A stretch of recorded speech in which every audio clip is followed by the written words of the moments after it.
తిరుమల శ్రీవారి గురించి కొన్ని అద్భుతమైన నిజాలను తెలుసుకుందాం. ప్రపంచంలోనే అత్యంత శక్తివంతమైన దేవతా విగ్రహంగా తిరుమల శ్రీ వెంకటేశ్వరుణ్ణి ఆరాధిస్తారు. తిరుమల ఆలయం చుట్టూ, స్వామివారి విగ్రహం చుట్టూ ఎన్నో తెలియని రహస్యాలు దాగి ఉన్నాయి. వాటిలో ఆశ్చర్యపరిచే కొన్ని నిజాలు ఇప్పుడు తెలుసుకుందాం. తిరుమల తిరుపతి దేవస్థానం భారతదేశంలోకెల్లా అత్యంత ధనిక, ఆధ్యాత్మిక ప్రాముఖ్యత గల ప్రదేశం అని మనకందరికీ తెలుసు. సాధారణంగా మనకు తెలిసిన వాస్తవాల కంటే మనకు తెలియని, అంతుచిక్కని రహస్యాలు ఎన్నో తిరుమలలో దాగి ఉన్నాయి. తిరుమల శ్రీ వెంకటేశ్వరుని తలభాగంలో నిజమైన వెంట్రుకలు ఉన్నాయని, శ్రీవారిని పూజించే వస్తువులన్నీ స్థానికంగా లభించేవి కాదని, శ్రీవారి విగ్రహానికి చెమట పడుతుందనే ఎన్నో ఆసక్తికర విషయాలు తిరుమలకు వెళ్లే భక్తుల్లో చాలా మందికి తెలియదు. ఇలా తిరుమల గురించి చాలా మంది భక్తులకు, పర్యాటకులకు తెలియని మరెన్నో ఆసక్తికరమైన విషయాల గురించి ఇప్పుడు తెలుసుకుందాం. తిరుపతి బాలాజీ దేవాలయంలో ఆరాధనల కోసం ఉపయోగించే పువ్వులు, పాలు, వెన్న, పవిత్రమైన మూలికల ఆకులు తదితర ఎన్నో పదార్థాలను తిరుపతికి 22 కిలోమీటర్ల దూరంలో ఉన్న ఒక రహస్య గ్రామం నుంచి తీసుకువస్తారు. ఇక్కడ ఉండే గ్రామస్తులకు తప్ప ఈ చిన్న గ్రామం గురించి మరెవ్వరికీ తెలియకపోవడం విశేషం. ఇక్కడ ప్రజలు ఎంతో నియమ నిష్ఠలతో ఉంటారు. గర్భగుడిలో పూజలకు ప్రకృతి నుంచి అవసరమయ్యే ప్రతి సామాగ్రిని ఇక్కడ నుంచే తీసుకుని వస్తారు. తిరుమల గర్భగుడిలో శ్రీవారి విగ్రహం భక్తులకు గర్భగుడి మధ్యలో ఉన్నట్లు కనిపిస్తుంది.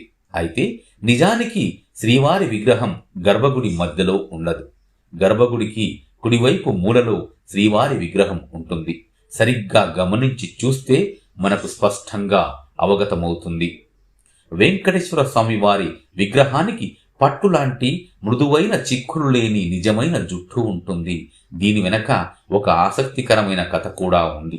వెంకటేశ్వరుడు భూమిపై ఉన్న సమయంలో ఊహించని ప్రమాదంలో తన జుట్టులో కొంత భాగాన్ని కోల్పోతాడు. ఇది గమనించిన నీలాదేవి అనే గాంధర్వ యువరాణి తన జుట్టులో కొంత భాగాన్ని కత్తిరించి శ్రీవారికి ఇస్తుంది. భక్తితో సమర్పించిన తన తలనీలాలను స్వీకరించాలని కోరుతుంది.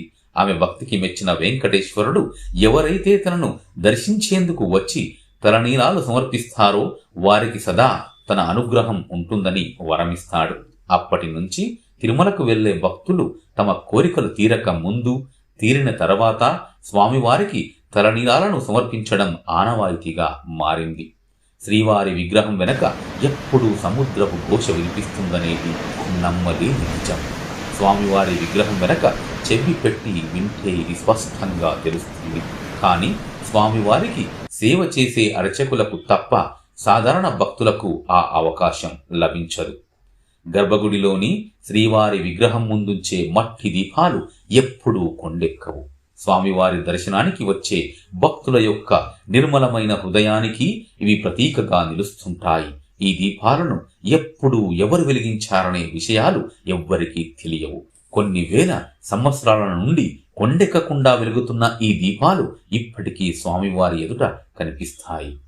చాలా కాలం క్రితం 19వ శతాబ్దంలో దారుణమైన నేరాలకు పాల్పడిన 12 మందికి ఈ ప్రాంతాన్ని పరిపాలించిన రాజు మరణశిక్ష విధిస్తాడు.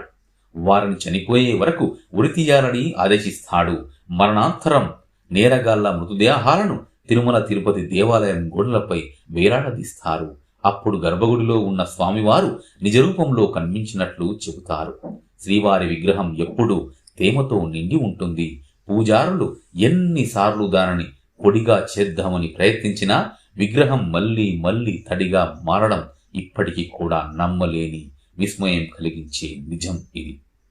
తిరుమల శ్రీ వెంకటేశ్వరుణ్ణి నిత్యం అనేక పూలతో పూజిస్తూ ఉంటారు. వాటిని పూజారులు గర్భగుడిలో స్వామివారి విగ్రహం వెనుక ఉన్న జలపాతంలోకి వెనక్కి చూడకుండా వేస్తారు. ఆశ్చర్యకరంగా ఆ పూలు తిరుపతికి 20 కిలోమీటర్ల దూరంలో ఉన్న శ్రీకాళహస్తికి వెళ్లే దారిలో ఉన్న వేర్పేడు అనే గ్రామంలో కనిపిస్తాయి. ముడికర్పూరం లేదా పచ్చకర్పూరం ఏదైనా రాతికి పూస్తే ఆ రాయి అతి కొద్ది కాలంలోనే పగుళ్లకు గురై విచ్ఛిన్నమవుతుందనేది శాస్త్రీయంగా నిరూపితమైన నిజం. కానీ శ్రీవారి విగ్రహానికి నిత్యం పచ్చకర్పూరం రాస్తున్నా ఏమాత్రం చెక్కు చెదరకపోవడం ఆశ్చర్యకరం. దీన్ని బట్టి శ్రీవారి విగ్రహం భూమి మీద ఎక్కడా లేని అరుదైన రాతితో ఏర్పడినట్టు భావిస్తారు. అలాగే సజీవమైన విగ్రహముగా దీనిని భావిస్తారు. తిరుమల శ్రీవారి విగ్రహం రాతితో మరచబడినదే అయినా ఎప్పుడూ సజీవమైన జీవకళతో కనిపించడం విశేషం. స్వామివారి విగ్రహం ఎప్పుడూ 110 డిగ్రీల ఫారెన్హీట్తో వేడిగా ఉంటుంది. సముద్ర మట్టానికి 3000 అడుగుల ఎత్తులో ఉండడం వలన తిరుమల పరిసరాలన్నీ చల్లగా ఉంటాయి. కానీ స్వామివారి విగ్రహం మాత్రం ఎప్పుడూ ఉష్ణం కారణంగా చెమటలు చిందిస్తూ ఉంటుంది. అర్చకులు వాటిని పట్టు వస్త్రాలతో తుడుస్తూ ఉంటారు. పవిత్ర స్నానం సమయంలో శ్రీవారి ఆభరణాలు తీసినప్పుడు అర్చకులు ఈ వేడిని అనుభూతి చెందుతారు. ఆలయ ప్రవేశంలో మహాద్వారానికి కుడివైపున శ్రీ వెంకటేశ్వర స్వామి వారిని శిరస్సుపై అనంతాలవారు కొట్టిన గుణపం ఉంటుంది.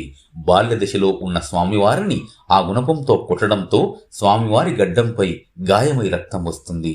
అప్పట్నుంచే స్వామివారి గడ్డానికి గంధం పూయడమనే సాంప్రదాయం ఆరంభమైంది. స్వామివారికి ప్రతిరోజు క్రింద పంచే పైన చీరతో అలంకరిస్తారు. ఆశ్చర్యకరమైన విషయం ఏమిటంటే దాదాపు 50,000 ఖరీదు చేసే శ్రీవారి సేవ ఒకటుంది. ఇది అతి కొద్ది మందికి మాత్రమే తెలిసిన సేవ. ఆ సేవలో పాల్గొన్న భార్యాభర్తలకు చీరను స్త్రీకి, పంచెను పురుషునికి ఇస్తారు. స్వామివారి గుండె మీద లక్ష్మీదేవి ఉంటుంది. ప్రతి గురువారం నిజరూప దర్శనం సమయంలో స్వామివారిని చందనంతో అలంకరిస్తారు. అది తీసివేసేటప్పుడు లక్ష్మీదేవి అచ్చు అంటే ముద్ర అలాగే వస్తుంది. చూడ్డానికి అద్భుతంగా అనిపిస్తుంది.